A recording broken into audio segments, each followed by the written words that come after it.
नमस्कार, मैं हूँ पूनम ठुकराल और आज हम चलते हैं कहानी के चौथे पड़ाव की तरफ, जहाँ पर राहुल उत्सुक है जानने के लिए कि विवेकशीलता क्या होती है। अगले दिन वो स्कूल जाता है, अपनी टीचर से पूछता है कि आज हमें विवेकशीलता पर एक कहानी सुनाइए। तो उनकी टीचर विवेकशीलता पर एक कहानी सुनाती है जो है अकबर बीरबल की।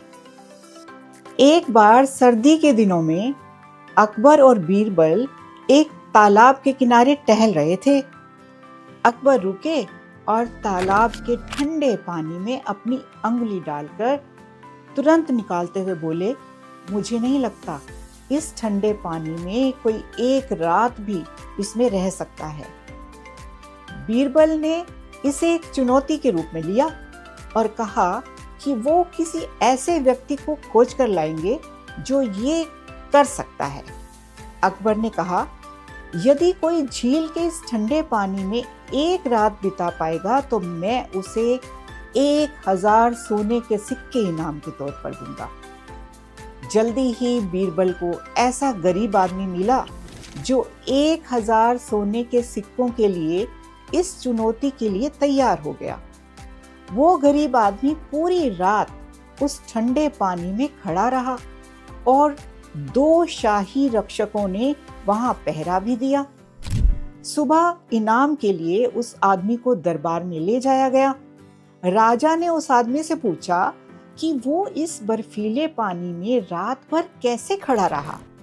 तो उसने कहा, महाराज, मैंने कुछ दूर पर एक दीपक रख दिया था और मैं पूरी रात उसे देखता रहा। ये जानने पर तो बादशाह ने कहा, ये आदमी इनाम के योग्य नहीं है, क्योंकि वो जलते हुए दिए से गर्माहट ले रहा था। वो गरीब आदमी निराश हो गया और बीरबल के पास मदद के लिए पहुंचा। बीरबल अगले दिन दरबार में नहीं गए। अकबर इसका कारण जानने के लिए बीरबल के पास पहुंचे।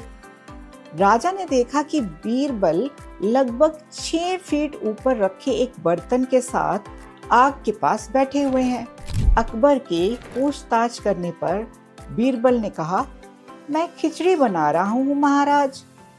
अकबर हंसने लगे और बोले, ये असंभव है। बीरबल ने कहा, ये संभव है महाराज।